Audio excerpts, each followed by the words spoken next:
नमस्कार विद्यार्थी मित्रांनो आणि पालकांनो, आपल्या गुरुद्रोणा सायन्स अकॅडमीच्या या डिजिटल चॅनलवरती मी तुमचं सगळ्यांचं पुन्हा एकदा स्वागत करतो।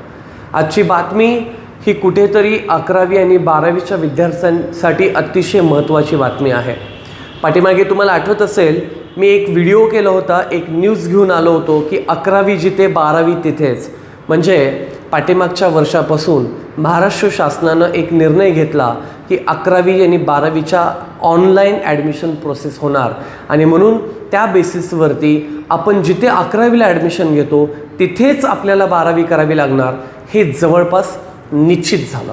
त्यामुळं जे काही छोट्या शहरातून मोठ्या शहराकडे किंवा मोठ्या शहराकडून छोट्या शहराकडे मुलं मायग्रेट होत होती, 11वीला एका ठिकाणी थांबायचे, 12वीला दुसरीकडे जायचे, हे खूप मोठ्या प्रमाणात ही गोष्ट थांबली आणि शासनाला याच्यामध्ये यश मिळालं। हे जरी खरं असलं तरीसुद्धा 100% मुलं जिथं 11वीला असतात तिथेच 12वीला थांबणं हे खरं तितकं पॉसिबल नाही आहे।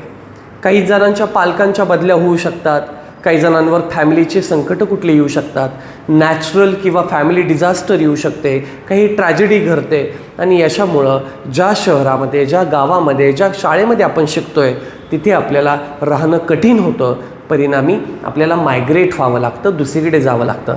अशा केसमध्ये आपल्याला महाराष्ट्र शासनानं, शिक्षण मंत्र्यांनी एक महत्त्वाची सूचना केलेली आहे। महाराष्ट्र शासनाच्या विभागीय शिक्षण उपसंचालकांनी एक नवीन GR काढलेला आहे सगळ्या शाळेच्या मुख्याध्यापकांना, प्राचार्यांना की इयत्ता 11वीमध्ये ज्या मुलांनी मागच्या वर्षी ॲडमिशन घेतले होते 2025-26ला, ते आता 26-27ला 12वीमध्ये जात आहेत। तर त्या मुलांना 12वीमध्ये जर त्यांचं कॉलेज इन केस बदलायचं असेल, ॲडमिशन ट्रान्सफर करायचं असेल, त्यांचा LC TCमध्ये कन्वर्ट करायचं असेल तर काही उपाययोजना केलेल्या आहेत हे सांगणारं हे पत्र आहे। यांनी सांगितलं आहे की 11वीमध्ये 2025-26मध्ये ज्या मुलांनी ऑनलाईन पद्धतीनं प्रवेश केलेला होता त्या मुलांना काही फॅमिली ट्रॅजेडिकल कंडिशन असतील, काही नॅचरल डिझास्टर असतील, फॅमिलीमध्ये आई वडिलांपैकी कोणाची बदली झाली त्यामुळे मायग्रेट व्हावं लागत असेल तर अशा मुलांना संधी देण्यात येणार आहे।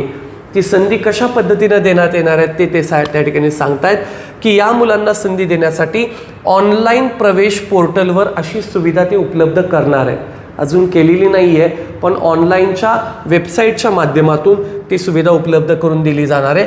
सदर सुविधा उपलब्ध झाल्यानंतर त्यानुसार पुढील कारवाई करण्यात यावी।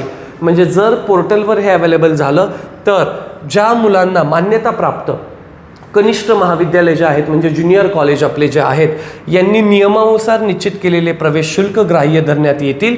त्याच्यापेक्षा अधिक प्रवेश शुल्क कोणत्याही प्रकारचे डोनेशन ज्युनियर कॉलेज घेऊ शकत नाही। हे तुम्ही सगळ्यांनी या ठिकाणी लक्षात ठेवणं अतिशय गरजेची गोष्ट आहे की आपल्याला ॲडमिशन ट्रान्सफर करण्यासाठी सरकारनं जी अमाऊंट ठरवून दिली आहे तेवढीच अमाऊंट, ती अमाऊंट आत्ता किती आहे अजून डिक्लेअर झालेली नाही। मी पुढच्या न्यूजमध्ये मी तुम्हाला ते सांगेल आणि त्यामुळं त्या ऑनलाईन पोर्टलच्या माध्यमातून तुम्ही ते ॲडमिशन घेणार आहोत। तसेच यावर्षी जे 11वीला मुलं आत्ता ॲडमिशन घेत आहेत, 0th राऊंड झाला आहे, फर्स्ट राऊंड काल परवापासून चालू झाला आहे, त्यांचेही प्रवेश ऑनलाईन पद्धतीनं होत आहेत। जर तुम्हाला ऑनलाईन पद्धतीनं प्रवेश करायला काय अडचणी येत असतील तर तुम्ही आमच्याशी नक्की कॉन्टॅक्ट करा। पश्चिम महाराष्ट्रातली, सातारा जिल्ह्यातली आपली गुरुद्रोणा सायन्स अकॅडमी 5वी ते 10वी रेसिडेन्शियल फाउंडेशनसाठी ओळखली जाते।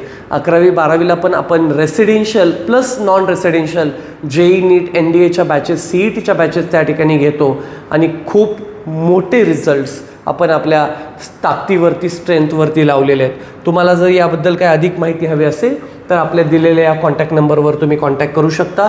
त्याचबरोबर इंजिनिअरिंग नंतर, फार्मसी नंतर जॉब आपल्याला पाहिजे असतील तरीसुद्धा आमच्या विद्यासेतू कन्सल्टन्सीचा तुम्ही रेफरन्स घेऊ शकता। दिलेल्या नंबरवरती आम्हाला कॉन्टॅक्ट करा आणि अधिक माहितीसाठी आमच्या YouTube चॅनलला सबस्क्राईब करा, इंस्टाग्रामला फॉलो करा। थँक्यू।